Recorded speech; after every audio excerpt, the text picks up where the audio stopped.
Je suis ravie de vous parler aujourd'hui de la contribution de l'agriculture à l'atténuation du changement climatique et je remercie l'INRAE de me donner cette opportunité. Je salue d'ailleurs les travaux que vous réalisez en la matière qui contribuent largement à l'action publique et notamment à accélérer la transition agroécologique. Je vis les changements de pratiques qui s'opèrent au quotidien, à la fois en tant qu'agricultrice et en tant que députée. Et souvent l'agriculture est décrite comme la mauvaise élève, le parent pauvre de la transition.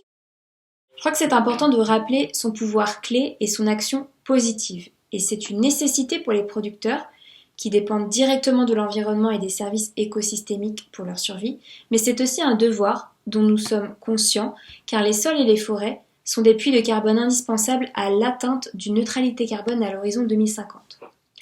Contribuer à l'atténuation, c'est faire nôtre des pratiques vertueuses reconnues depuis de longues années. L'agriculture biologique, pour commencer, dont certaines études montrent qu'elle seule parvient réellement à capter du carbone dans les sols, au contraire de l'agriculture conventionnelle à bas niveau d'intrants et de l'agriculture de conservation.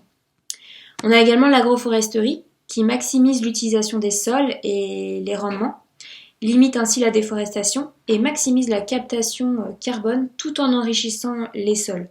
C'est une pratique qui est d'ailleurs aisée à faire.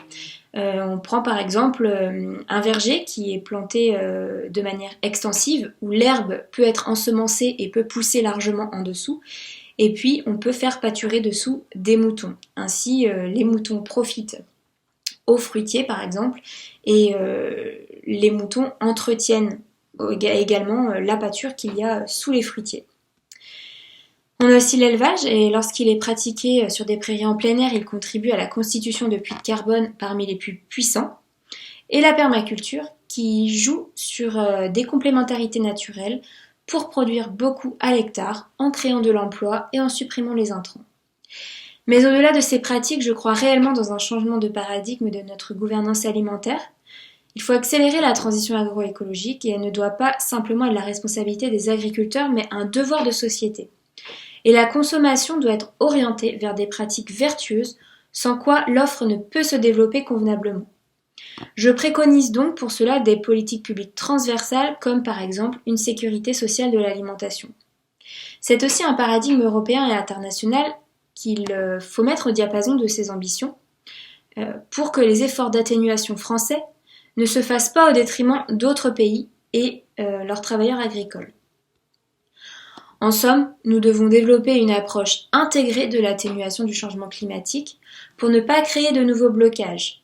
Traitons de manière conjointe les enjeux de santé, d'environnement, de solidarité, d'aménagement du territoire, de culture, de modèle agricole. Tout est lié et nous devons trouver des réponses conjointes. Enfin, je suis convaincue que l'action publique doit être programmée sur le long terme pour réellement modifier les rouages de façon structurelle. C'est dans quoi je m'engage. Je vous remercie.